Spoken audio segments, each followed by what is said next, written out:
Welcome to Learn Short and Typing with Vikas sir. Progressive magazine exercise number 1 and 2 100 word per minute. So be ready, start.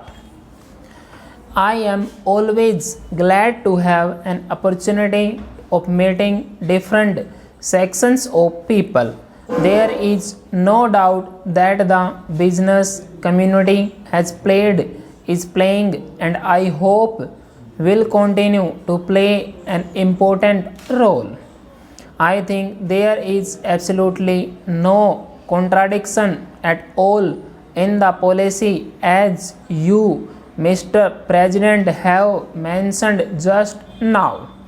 We do think that the private sector has an important part to play, but we think that what goes by the name of pragmatism is precisely what you have condemned in the latter part of your speech, that is expediency on the part of the very small section of the people at the cost of the larger section of the people, and unless the business community realizes this, it is no use talking of obligations to the public unless you know exactly what that means.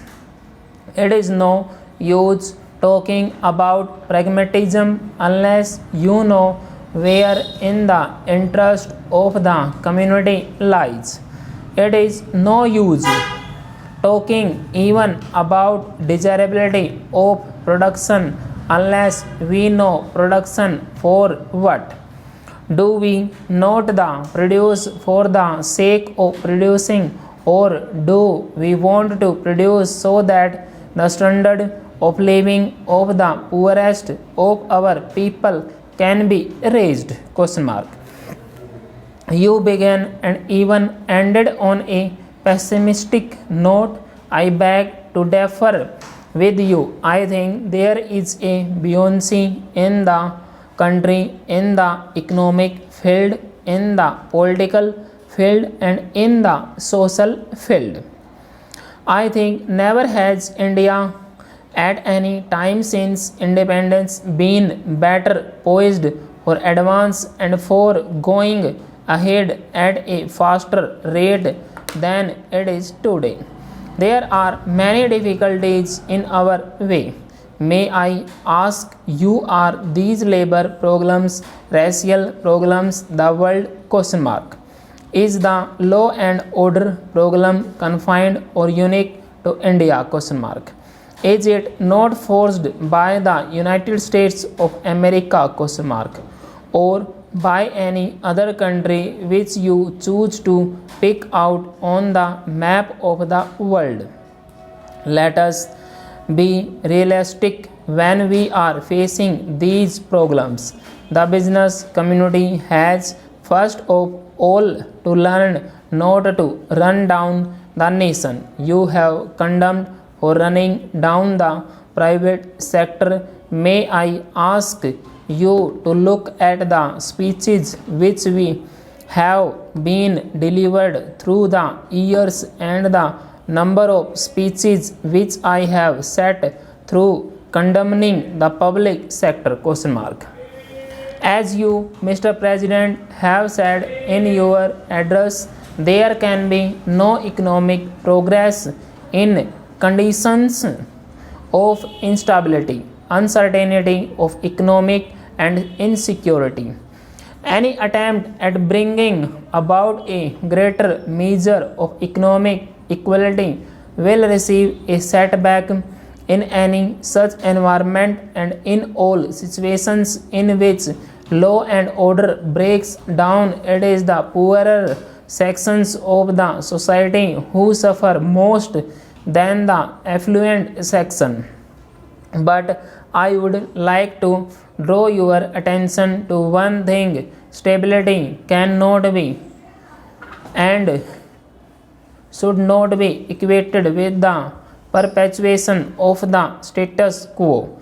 Stability cannot be brought about if the present inequalities are allowed to remain or to grow. And unless we take note of the aspirations of the people and engineer change peacefully, we shall be overtaken by events and by far greater violence than you have seen today. Today, there is an atmosphere of restlessness in our country and also in every other country in the world and even in the most affluent of societies, as you may have noticed in the media. And countries that were quite until recently considered to be havens of peace and prosperity do not seem to be quite so now. A new generation is coming up into prominence in all the countries whose attitudes and beliefs differ from those of the older generation. In all spheres of life, therefore, whether it be politics or businesses and industry, we must take note of this new development and refashion our policies and programs so as to respond more readily to the needs of the changing times. Your speech, Mr. President, clubs together the concentration of economic power and political power and considers both to be undesirable. Now, there are adequate safeguards in our political setup against the concentration of political power. A out federal system with its allocation of powers as between the center and the states is by itself a corrective against any trend towards the concentration of political power. We have now the phenomenon of different political parties holding power in different states, and if in the national sphere also we have a powerful opposition subjecting every move of the government to the closest and most critical scrutiny. But businessmen should ask themselves frankly whether there are similar correctives against abuses flowing from the concentration of economic power. What action has been taken in our country to build up active organizations of shareholders, consumers, and small businessmen? In the absence of organizations of this nature exercising a countervailing influence against the concentration of economic power, government had to step in, whether it is the nationalization of banks or the monopolies legislation which is now on the anvil. Full stop.